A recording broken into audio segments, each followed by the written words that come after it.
We all know KD. The Slim Reaper, the 2 rings in the Finals MVPs, going crazy to get the MVP in 2014, Rookie of the Year, scoring titles, All-Star games, All-NBA, everywhere from OKC to the Bay. But what makes Kevin Durant so good? In this episode of the Film Study, we'll take a look at some of the main pieces of his game that make KD one of the greatest to ever lace him up.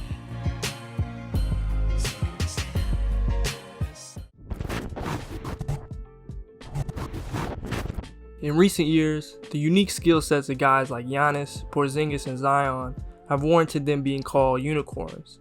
But one of the guys who sort of gets left out of this conversation is Kevin Durant. The man is basically an almost positionless 7-footer with the agility of a guard. He moves in a way that I think has sort of been taken for granted. Let's first talk about his athletic ability that makes the rest of his game possible. Now, while he may not be the most explosive or creative dunker, KD's ability to run the floor, stop on a dime, change directions, and maintain balance at nearly 7 feet tall make him an absolute anomaly. People often think about athleticism as just being about vertical explosiveness, but it's much more than that. However, don't get it messed up. KD can take it coast to coast himself and put one on your head too.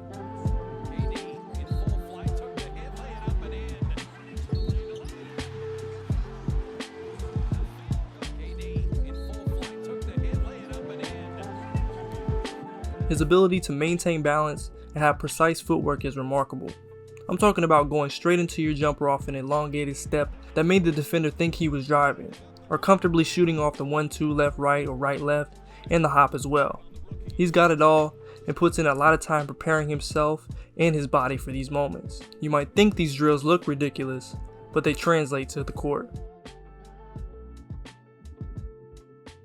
Let's watch this play right here against the Rockets. He first creates a bit of space off Capella with the legal push. As the ball is inbounded, he gathers it. He gets his feet beyond the 3-point line while still being on balance and in control. He goes left-right into an easy but contested jumper all in one motion.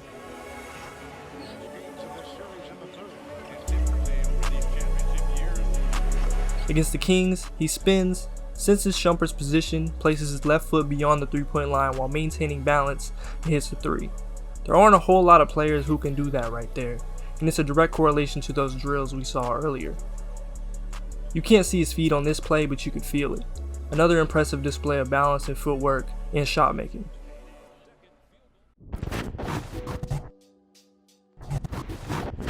Getting into more of Kevin Durant's skill set, KD has one of the most unique handles the game has ever seen.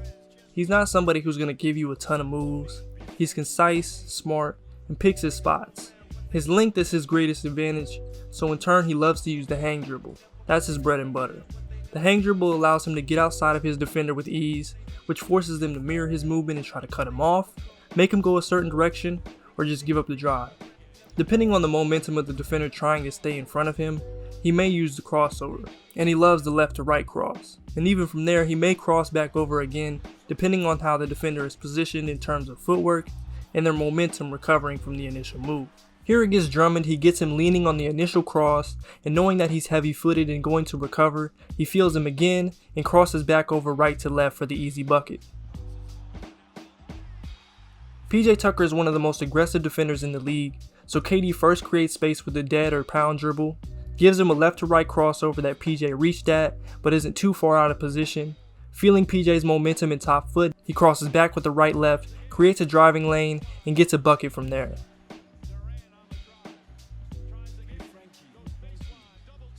There's not much KD has to do to create space against a guy like Gallo, but he hard sells the drive going right, gives him a right to left crossover, forcing Gallo to open up his hips as he pulls up for the mid-range jumper.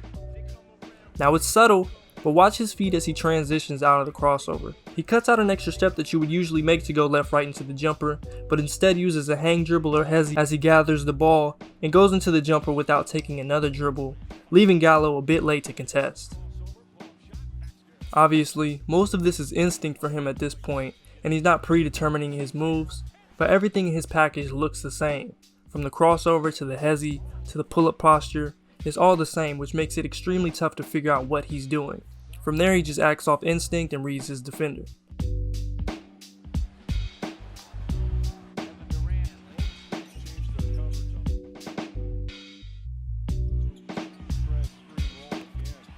The pull-up is a huge piece of his offensive repertoire. On a fast break or secondary break, or really anytime he's bringing the ball up the court, the pull-up is something that the defenders must game plan for. From a tendency standpoint, KD loves to get the ball into his left hand. Most right-handed shooters are more comfortable shooting off the dribble with the left, and for him, it sets up a lot of other things. As he crosses into the half court, he'll often get it back into that left hand while he gains rhythm, either from a push cross or throw over or between the legs. From there, he can usually get right into the pull-up when the defense doesn't pick him up closer to half court. The man has a 9'2" standing reach. When he elevates, he's nearly shooting that thing from the same height as the goal, so it's pretty much impossible to contest no matter how close you are to him. The pull-up is such a threat that it opens up driving lanes for him. He'll use the same right hand to left hand throw over and position himself to shoot off the left-right footwork, but if he sees them anticipating or frozen, he'll use the push cross to get past them and get an easy bucket.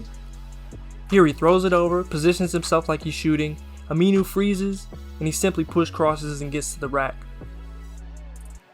Against LeBron, he throws it over, gives him a big hang dribble from further out than usual.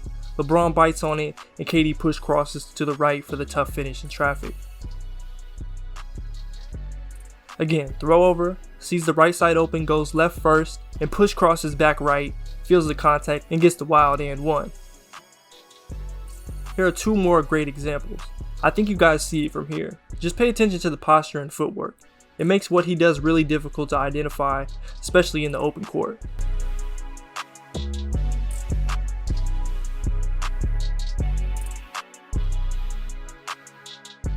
When he gets the ball in his right hand, look for a hard drive to the basket, a drive into a pull-up, or a sidestep jumper going right.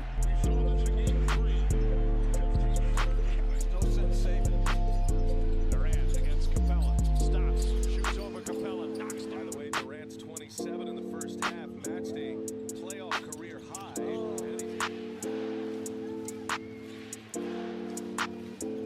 Durant, long three, count it, and the foul.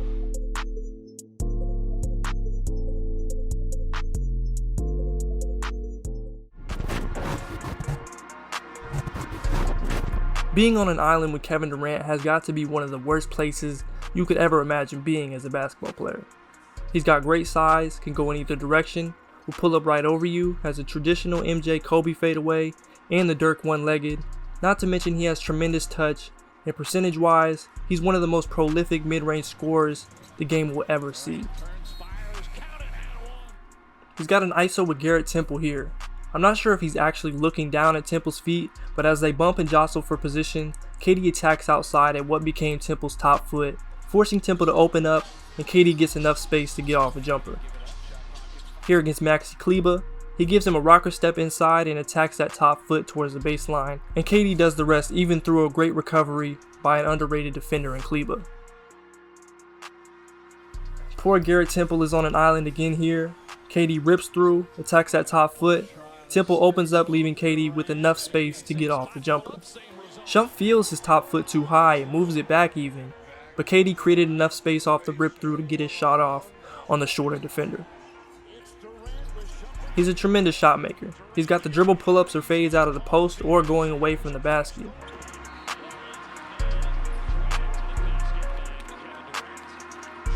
And he might even give you the MJ or Dirk fade.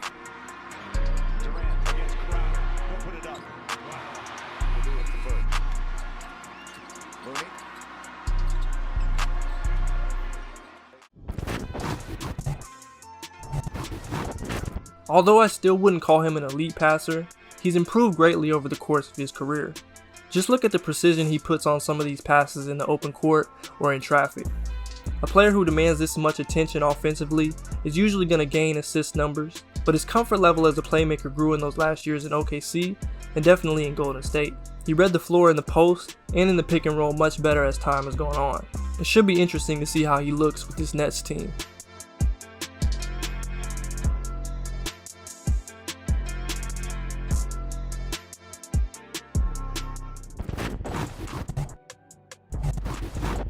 Coming into the league in 2007, defense was more of a struggle for Durant. He was skinnier, a little bit less athletic, and it was a different time in the league where there were real power forwards and guys like Carmelo, LeBron, Paul Pierce, Kobe, T-Mac, were burning opposing wings nightly.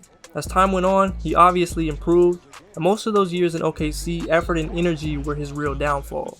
He often carried such a big burden offensively that it took away from his defensive capabilities at times, especially those last few seasons. Once he got to Golden State, I think he got unlocked as a defender. Part of this was playing alongside Draymond, Klay Thompson, and Andre Iguodala, three of the league's premier defenders that allowed him to play some rover and really showcase his talents as a help defender and his overall basketball IQ. And individually, he can hold his own against a variety of players and positions. We'll see what his role is and how he looks physically in Brooklyn, but the last time we saw him, he was one of the most unique and important defenders in the league, and it's a big reason why he's in that upper echelon of players to ever do it. He and Steph communicate the matchups late here, but KD takes a great angle to cut off Tyler Johnson. He and Iguodala communicate the switch on the handoff, and KD uses his great length and timing to pick Josh Jackson's pocket. I love this play right here. Harden gets past Iguodala, and knowing how good of a passer Harden is and corner shooter PJ Tucker is, KD doesn't ever fully commit to Harden, giving the illusion that he can get this layup off. And KD uses his great length to send it back while staying in that same position he was in. And here's some more great help side defense.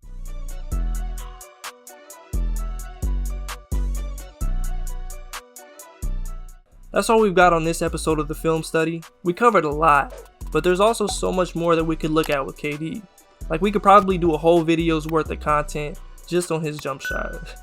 But hopefully you guys enjoyed. This is going to be a series I do a lot more of on this channel. And yeah, that's it. I'm Keandre, this is Hoop Intellect, and I'm out.